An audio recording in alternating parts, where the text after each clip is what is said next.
IMF ने भी recently एक एस्टिमेट दिया जीडीपी का कि पूरी ग्लोबल जीडीपी डाउन जाने वाली है। एशिया की जीडीपी 0% पे रहेगी इस साल। जनवरी से मार्च 2020 में चाइना की जीडीपी -6.8% डी ग्रो हुई है। भारत का क्या एस्टिमेट है? 1.8%। कम हो रहा है ग्रोथ, लेकिन ग्रोथ है। अगला साल 2021-22 अच्छा जाने वाला है, 7.4%। मंदी क्यों आती है? सर्कुलेशन ऑफ मनी रुक जाता है। तो आरबीआई ने पिछले एक ही महीने में 2 पैकेज ला दिए हैं। पहला पैकेज आया था 27 मार्च को, मॉनेटरी पॉलिसी। दूसरा पैकेज आया है अभी 17 अप्रैल को, में रिवर्स रेपो रेट और घटाया है 25 बेसिस पॉइंट्स। इससे क्या होगा? बैंकों के पास जो फालतू पैसा पड़ा है, वो दूसरा एक टूल निकाला आरबीआई ने, जिसका नाम है LTRO, long term repo operation. Ways and means advances वो पैसा है जो आरबीआई केंद्र सरकार को और राज्यों की सरकारों को उधार देती है।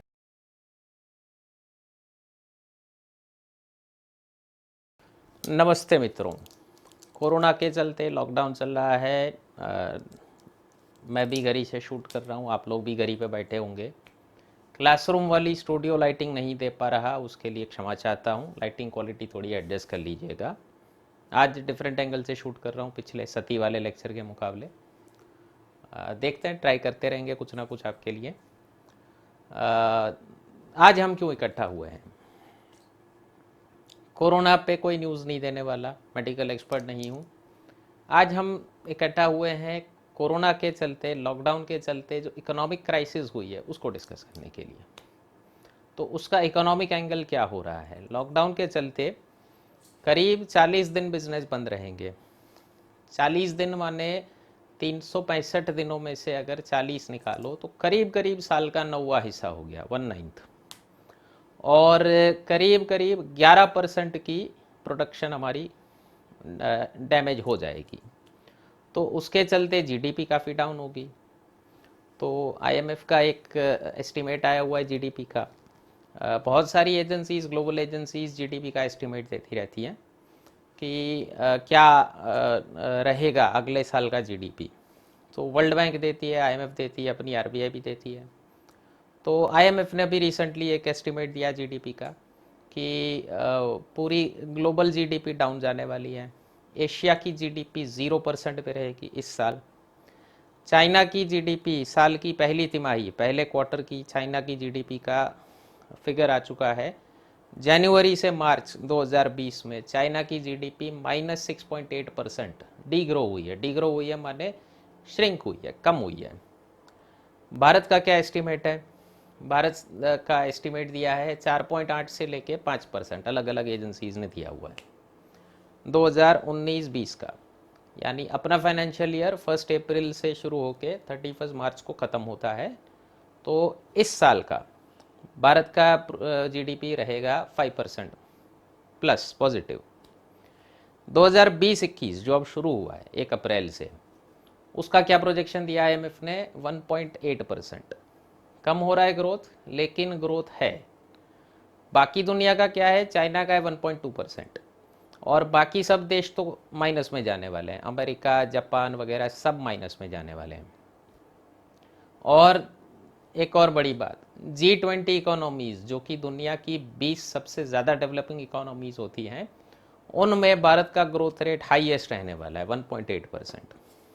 और 2020-21 तो चलिए कोरोना की वजह से ख़राब हो चुका।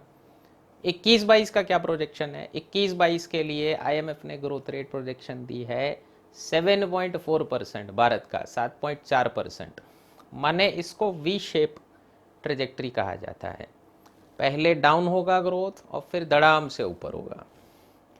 तो ये साल चलिए मान लीजिए थोड़ा मंदी से महामंदी में भी कन्वर्ट होते हुए कई लोगों का आकलन है कि मंदी से महामंदी हो जाएगी। तो ये वाला साल चल लिए मान लीजिए सबका खराब जाने वाला है। अगला साल 2021-22 अच्छा जाने वाला है, 7.4%। तो पहली शुरुआत मैं अच्छी खबर से करूँगा। इसको कहा जाता है V shape growth. V shape क्या हुआ? एक साल धड़ाम से गिरा, दूसरे साल धड़ाम से ऊपर गया। इसके अतिरिक्त, इसके अलावा और कौन से मॉडल्स होते हैं, ग्राफ में आपने देखा होगा जैसे ग्राफ जाता है। और मॉडल होता है U shape growth. U shape growth यानी डाउन गया कुछ सालों तक, कुछ साल कितने साल होते हैं अलग अलग देश के मुताबिक, 3 से 5 साल चल सकता है। 3 से 5 सालों तक ये ग्रोथ कम रहेगा और फिर ऊपर जाएगा। ऊपर भी कैसे जाएगा ये भी डिपेंड करेगा। तीसरा है एल शेप ग्रोथ। एल यानी डाउन गया और करीब 10 सालों तक वो डाउन रह सकता है। कितना डाउन, सिर्फ इतना ग्रोथ रहेगा कि नई अनएम्प्लॉयमेंट जनरेट ना हो, लेकिन न्यू एम्प्लॉयमेंट, नई रोजगारी जनरेट करने लायक ग्रोथ होगा या नहीं ये कह नहीं सकते। तो बड़ी अच्छी खबर आई है आईएमएफ की तरफ से, भारत को वी शेप ट्रेजेक्ट्री उन्होंने प्रोजेक्ट किया है। शुरुआत मैं अच्छी खबर से करना चाहूँगा।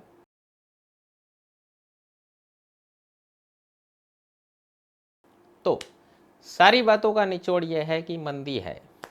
मंदी क्यों आती है, सर्कुलेशन ऑफ मनी रुक जाता है। इकोनॉमी का बेस होता है सर्कुलेशन ऑफ मनी। तो मान लीजिए ये मेरा जो लेफ्ट हैंड है ये इकोनॉमी है और ये सर्कुलेशन ऑफ मनी है, यानी पैसों का बहाव। तो नॉर्मल इकोनॉमी अगर इस तरह चल रही है तो मंदी में ये इसका जो बेस है वो 5 की जगह 2 उंगलियों पे आ जाएगा। अब ऐसे हालत में क्या होगा, सब लोग डर जाएंगे, बिजनेसमैन डर जाएंगे, पैनिक कर जाएंगे, तो पैसे निकालना बंद कर देंगे अपनी जेब से। तो उसके चलते और मंदी बढ़ेगी, कंजम्पशन कम होगा, सर्कुलेशन ऑफ मनी और कम होगा। आप पहले मान लीजिए आप पहले मान लीजिए कि 4 टी शर्ट खरीदते थे, अब 2 टी शर्ट खरीदेंगे, तो आपकी जेब से पैसे कम जाएंगे, किसी और को कम मिलेंगे, वो फिर कम बांटेगा, वो फिर कम खर्च करेगा, वो कम खर्च करेगा, तो सर्कुलेशन ऑफ मनी कम होता जाएगा। ऐसे सिनारियों में क्या होगा, एक ट्रैप सा बन जाएगा। उस सिनारियों में गवर्नमेंट को इंटरवीन करना पड़ेगा, सरकार को अपना हाथ आगे बढ़ाना पड़ेगा और सबसे पहले पैसे सरकार को निकालने पड़ेंगे। तो आरबीआई ने पिछले एक ही महीने में 2 पैकेज ला दिए हैं। एक पहला पैकेज आया था 27 मार्च को मॉनेटरी पॉलिसी के रूप में। मॉनेटरी पॉलिसी कमेटी पे एक लेक्चर अलग से लूँगा जल्दी। दूसरा पैकेज आया है अभी 17 अप्रैल को।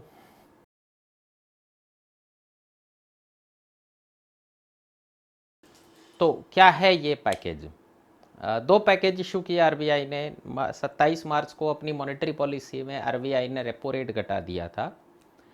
रेपो रेट क्या होता है, इस लेक्चर में बहुत से टर्म्स यूज़ होने वाले हैं, कोशिश करूँगा शॉर्ट में सब अच्छे से समझा दूँ। एक पूरा डिटेल्ड वीडियो लेक्चर मैं इस पे बनाऊँगा, ये वचन दे रहा हूँ। जैसे ही लॉकडाउन ख़त्म हो जाएगा क्लासरूम में बैठ के स्टूडेंट्स के साथ इस पे पूरा डिटेल्ड वीडियो लेक्चर बनाऊँगा, तो तब तक थोड़ा सा प्रतीक्षा कीजिएगा। रेपो रेट है, जब बैंक को अपने रोजिंदा कामों में, रोज़ बरोज़ के काम में पैसों की कमी आएगी, लिक्विडिटी की कमी आएगी, रोकड़ा रुपयों की कमी आएगी, तब वो कहाँ जाएंगे। तो एक कहावत है, व्हेन इन ट्रबल कॉल पापा। अब बैंकों के पापा कौन है, बैंकों के पापा हैं आरबीआई। तो बैंक जाएंगे आरबीआई के पास, और ये बिजनेस है तो इसमें पापा भी ब्याज ज़रूर वसूल करते हैं उसके ऊपर। तो जो ब्याज आरबीआई अपने नीचे के बैंकों से वसूल करता है उधार दिए पैसों पे, उसको कहते हैं रेपो रेट। तो कितना घटाया था रेपो रेट, 5.15% से 4.4%, 75 बेसिस पॉइंट्स, 75 बेसिस पॉइंट्स कम किया था। बैंकिंग की टर्मिनोलॉजी में 1% को कहा जाता है 100 बेसिस पॉइंट्स। माने अगर बैंक 0.25% कम करेगा अपना रेपो रेट, तो उसको कहा जाएगा 25 बेसिस पॉइंट्स कम किया। यहाँ पे 0.75% कम किया है, तो उसको कहा गया है 75 बेसिस पॉइंट्स कम किया। रिवर्स रेपो रेट भी कम किया था उसी टाइम पे। रिवर्स रेपो रेट क्या होता है, जब बैंक अपने फालतू पैसे, जो फालतू कैश पड़ी है बैंक के पास, वो आरबीआई के पास पार्क करेगा, तो उस पे जो ब्याज, जो रिटर्न बैंक को मिलेगा, जो ब्याज आरबीआई बैंक्स को देगा, उसको कहा जाता है रिवर्स रेपो रेट। ये रिवर्स रेपो रेट कम किया था आरबीआई ने 90 बेसिस पॉइंट से, यानी 4.9% था तो उसको घटा के 4% कर दिया था। इन दोनों के बीच का गैप कहा जाता है कॉरिडोर, रेपो रेट और रिवर्स रेपो रेट के बीच का गैप कहा जाता है कॉरिडोर। अभी 17 अप्रैल वाले पैकेज में, पैकेज 2 है जो आरबीआई का, उसमें रिवर्स रेपो रेट और घटाया है 25 बेसिस पॉइंट से, यानी 0.25% कम किया और उसको घटा के कर दिया है अभी 3.75%, 3.75% रिवर्स रेपो रेट। तो इस डिक्रीज के बाद कॉरिडोर हो जाएगा, रेपो और रिवर्स रेपो के बीच का जो कॉरिडोर रह जाएगा वो रहेगा 65 बेसिस पॉइंट्स का, 0.65% का। इससे क्या होगा, बैंकों के पास जो फालतू पैसा पड़ा है वो उनको ये इच्छा नहीं होगी कि चलो हम आरबीआई के पास रख दें इसको, उनको कस्टमर्स ढूंढने पड़ेंगे उसके लिए। क्यों? क्योंकि आरबीआई दे रहा है 3.75% और कस्टमर को जब लोन देंगे तो लोन का रेट होगा 8.5%, 9%, 10%, 12%, जैसा बिजनेस जैसा मार्केट। अभी मंदी वाला मामला है तो 8.5% के करीब चल रहा है रेट, तो जब तेज़ी आएगी तब बढ़ जाएगा फिर लोन का रेट। तो आरबीआई ने कौन सी नीति इस्तेमाल की है? इन्फ्लेशन के टाइम पे आरबीआई का स्टैंस रहता है कि जितना एक्स्ट्रा लिक्विडिटी है मार्केट में, जितना एक्स्ट्रा पैसा है उसको खींच लो। क्यों? लोगों के पास ज़्यादा पैसे होंगे, ज़्यादा खर्च करेंगे, ज़्यादा खर्च करेंगे डिमांड बढ़ेगी, डिमांड बढ़ेगी प्राइस बढ़ेगी। अभी क्या है स्थिति? बिल्कुल उल्टी है, रिसेशन चल रहा है, मंदी चल रही है। तो मंदी में पहले ही सर्कुलेशन ऑफ मनी कम है, तो आरबीआई क्या करेगा? पैसे निकालेगा, मार्केट में सर्कुलेशन ऑफ मनी को बढ़ाएगा। उसके लिए क्या कर रहा है? बैंकों के पास पैसों का फ्लो बढ़ा रहा है। तो जब ये गैप ज़्यादा बढ़ जाएगा, आरबीआई रिवर्स रेपो में दे रहा है 3.75% बैंक्स को और लोन का रेट होगा 8.5-9% के करीब, तो बैंक्स प्रेरित होंगे ज़्यादा लोन देने के प्रति। तो ज़्यादा लोन मिलेंगे तो अभी जो बिजनेसेस ठप पड़े हैं, अभी इस टाइम पे कोई नया बिजनेस शुरू करने की सोचेगा नहीं। कोई अगर बिजनेस रन कर रहा है तो एक्सपांशन की नहीं सोचेगा, एक्सपांशन नहीं करेगा, नया बिजनेस नहीं खुलेगा तो नया एम्प्लॉयमेंट जनरेट नहीं होगा। और अप्रैल महीना चल रहा है, नए नए ग्रेजुएट्स की फौज आएगी, तो उनको एम्प्लॉयमेंट कहाँ से मिलेगा? उनमें से किसी को बिजनेस डालना है तो पैसे कहाँ से निकालेंगे? तो क्या करेंगे? पैसों की कीमत, जो ब्याज दर है, जो इंटरेस्ट रेट है, उसको घटा दे रहे हैं ताकि पैसों का फ्लो बढ़ जाए मार्केट में।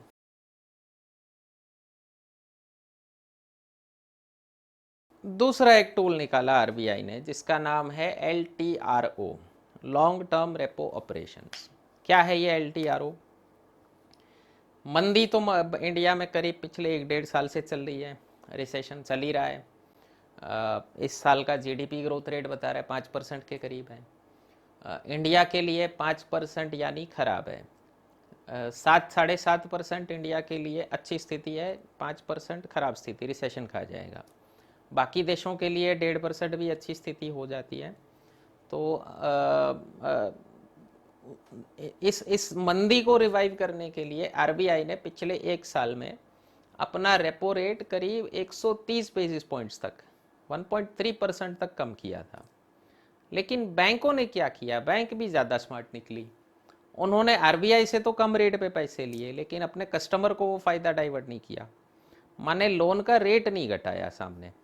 तो एसबीआई को ये लोग एक बेंचमार्क बैंक लेके चलते हैं आरबीआई कि एसबीआई जो क्या कर रही है वो मार्केट का ट्रेंड होगा। तो एसबीआई ने इस 1.3% का जो फ़ायदा बैंक को खुद हुआ रेपो रेट कम होने का, उसमें से आधा ही कस्टमर को पास ऑन किया। यानी एसबीआई ने अपना लोन रेट घटाया सिर्फ 0.65%, 65 बेसिस पॉइंट्स घटाया। तो आरबीआई के पास भी पैसे नहीं आ रहे, कस्टमर के पास भी नहीं जा रहे। कस्टमर को लोन सस्ती नहीं मिल रही, उससे क्या होगा? मंदी जाएगी नहीं, सर्कुलेशन ऑफ मनी बढ़ेगा नहीं। तो आरबीआई ने ये नया टूल निकाला LTRO। LTRO रेपो के मुकाबले लंबे टर्म के लिए मिलता है, नाम ही है लॉन्ग टर्म। रेपो रेट के पैसे मिलते हैं बैंकों को 28 दिनों के लिए, LTRO है 1 साल से लेके 3 साल तक। क्या फ़ायदा होगा इससे? LTRO मिल भी रहा है रेपो रेट पे ही, यानी 4.4% पे बैंक को पैसे मिल रहे हैं 1 साल से लेके 3 साल तक की अवधि के लिए। तो 3 साल तक अगर बैंक के पास इतना सस्ता पैसा आ रहा है तो बैंक प्रेरित होगा कि सस्ते रेट पे लोन दी जाए, जिससे कि पैसा मार्केट में आए और रिसेशन कम हो। तो आरबीआई ने फरवरी से लेके अप्रैल तक 4 बार 25-25 हजार करोड़ के एलटीआरओ दे दिए, माने कुल 1 लाख करोड़ के एलटीआरओ दे दिए। एक इससे ये हुआ कि इसका फायदा लेकिन ज़्यादा बड़े बिजनेसेस को हुआ। तो आरबीआई ने फिर अप्रैल में एक और टूल निकाला, उसका नाम दिया TLTRO। एलटीआरओ के आगे एक टी लगा दिया। टी क्या है? Targeted long term repo operations. तो टारगेटेड क्यों? इसकी लोन किसे दी जाएगी, उसकी एक स्पेसिफिक टारगेट ऑडियंस है। तो पहले भी 25,000 करोड़ का TLTRO दिया था आरबीआई ने 3 अप्रैल को, लेकिन उसमें भी वही हुआ, बिगर हाउसेज जो हैं, बड़े बिजनेसेस हैं, उनको चला गया ये पैसा।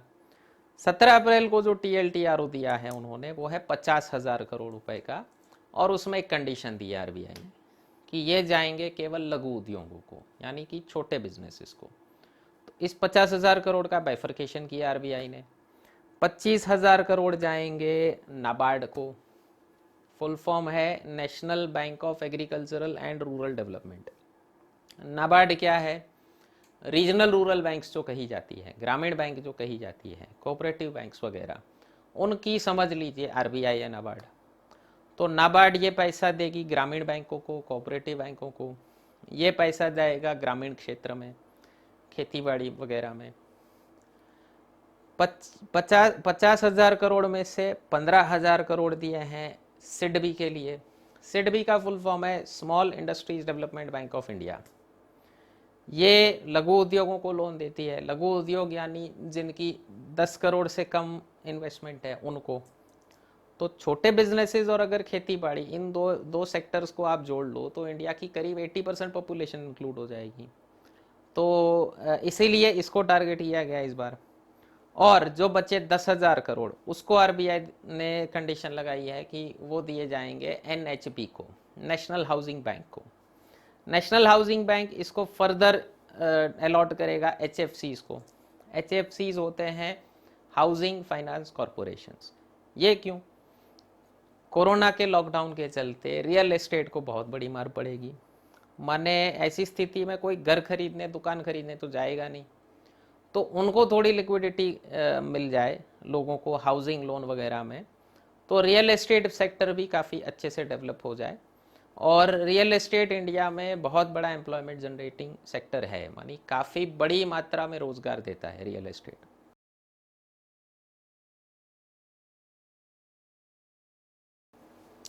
एक और टूल निकाला इस पैकेज में।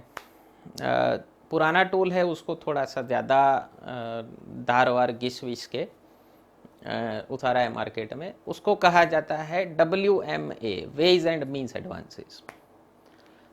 लॉकडाउन के चलते धंधे बंद है हम लोगों के। हमारे धंधे बंद हैं तो हम GST नहीं दे रहे, पेट्रोल नहीं खरीद रहे, उस पर कस्टम एक्साइज वगैरह ड्यूटी नहीं लग रही, स्टैंप ड्यूटी वगैरह सब बंद है। तो इससे गवर्नमेंट की भी इनकम कम हो रही है, और सबसे बड़ी मार पड़ रही है स्टेट गवर्नमेंट्स को। दूसरा, लॉकडाउन के चलते गरीब वर्ग का ख्याल भी रखना पड़ रहा है गवर्नमेंट को।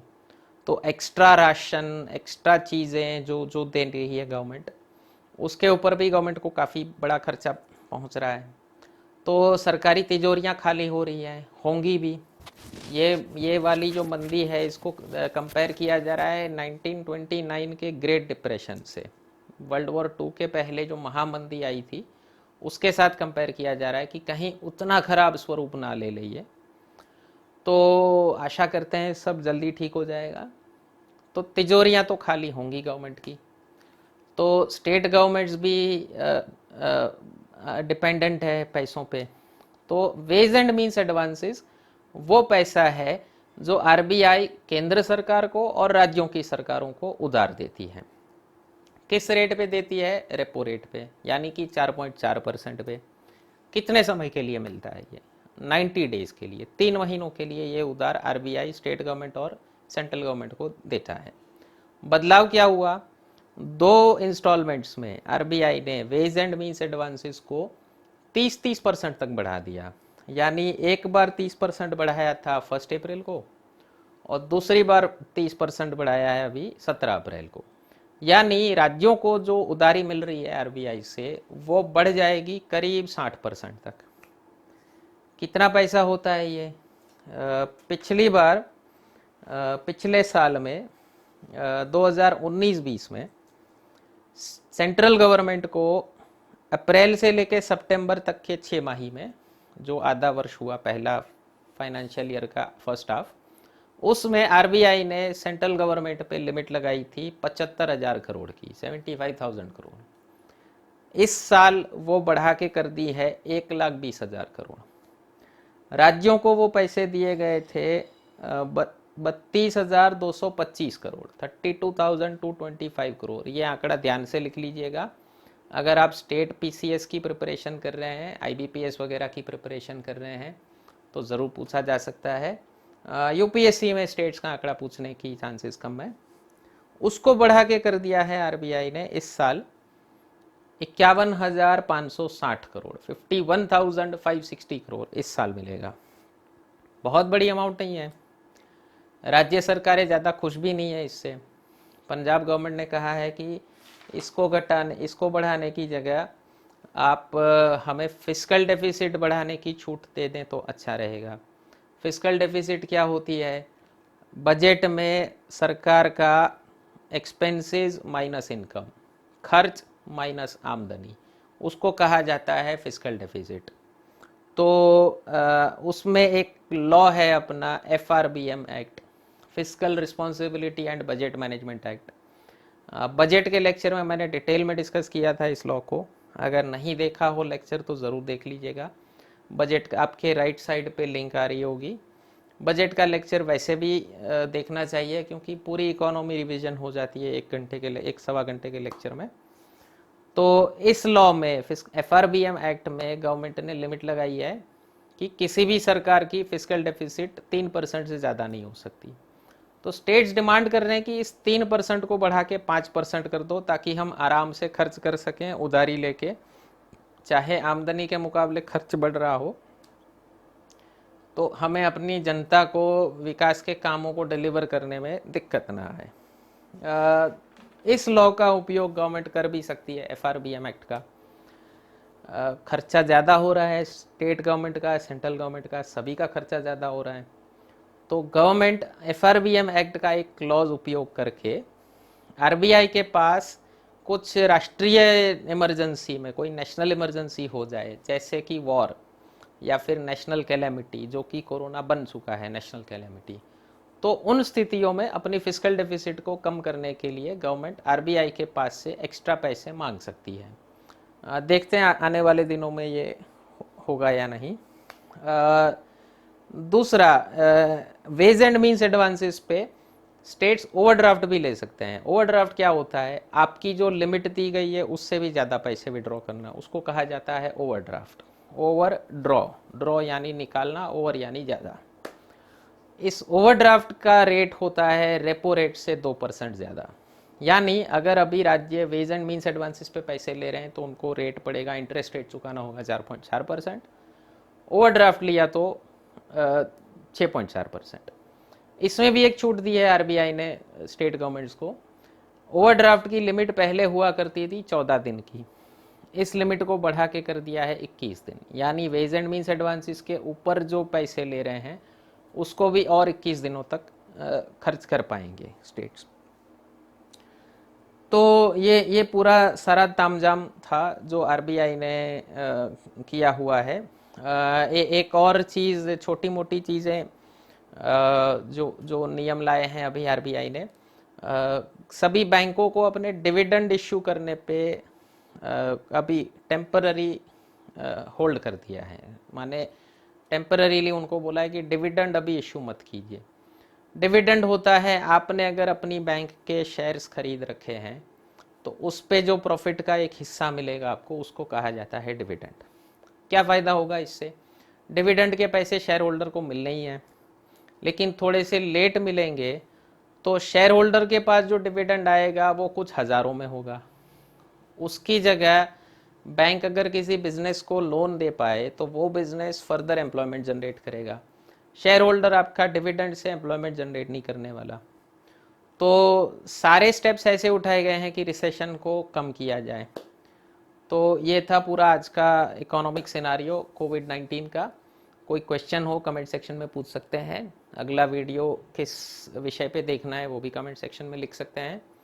अगर वीडियो पसंद आया हो तो हमारी चैनल को सब्सक्राइब करना ना भूलें और वीडियो को शेयर करना ना भूलें। धन्यवाद। एक छोटी सी अपील आप लोगों से, अगर आप ओप्पो, वीवो, जायोमी या कोई भी चाइनीज़ प्रोडक्ट का उपयोग करते हैं तो एक बार थैंक यू ज़रूर बोल देना चाइना को यार। ये लॉकडाउन, ये मंदी, महामंदी सब उन्हीं की तो देन है। और अब मुझे समझा देंगे, अड़ोस पड़ोस वालों को समझा देंगे, आने वाली पीढ़ी को क्या जवाब देंगे जब वो पूछेंगे कि चाइना इतना सब कुछ कर रहा था और आप उनके प्रोडक्ट खरीद के उनको स्पॉन्सर किए जा रहे थे। तो अपने बच्चों को क्या जवाब देंगे ये ज़रूर सोच लीजिएगा। कुछ लोग ये भी तर्क देते हैं कि अमेरिकन प्रोडक्ट्स भी तो चाइना में ही बनते हैं, माने डेल का लैपटॉप भी चाइना में बनता है और एप्पल का आईफोन भी चाइना में बनता है। तो ओप्पो ख़रीदने में और एप्पल ख़रीदने में क्या फ़र्क है? अगर आप एप्पल ख़रीदते हैं तो कम से कम एप्पल को इतना तो पता है कि मेरा एक कस्टमर बेस है, और कल को एप्पल को अपनी फैक्ट्री चाइना से शिफ्ट करके भारत में लाने का मन हुआ तो रिस्क ले पाएगा। ओप्पो तो कभी नहीं करेगा। तो चाइनीज़ प्रोडक्ट उपयोग करना है नहीं करना आपकी मर्ज़ी है। और एक बार याद ज़रूर रखिएगा, इतिहास हर किसी से प्रश्न पूछता है। रामधारी सिंह दिनकर हिंदी के बेस्ट कवि कहे जाते हैं। उनकी एक कविता है महाभारत के युद्ध को लेके, समर शेष है, समर यानी युद्ध, समर शेष है नहीं पाप का भागी केवल व्याध, व्याध माने शिकारी, जो तटस्थ हैं, तटस्थ माने न्यूट्रल, समय लिखेगा उनका भी अपराध। दोबारा बोल रहा हूँ, समर शेष है नहीं पाप का भागी केवल व्याध, जो तटस्थ हैं समय लिखेगा उनका भी अपराध। यानी धर्म युद्ध वाली स्थिति जब हो तब आपको या तो इस तरफ होना पड़ेगा या उस तरफ होना पड़ेगा, हाथ खड़े करके नहीं बैठ सकते। अगर आप न्यूट्रल रहोगे तब भी प्रश्न पूछा जाएगा। तो मेरी छोटी सी अपील है। धन्यवाद।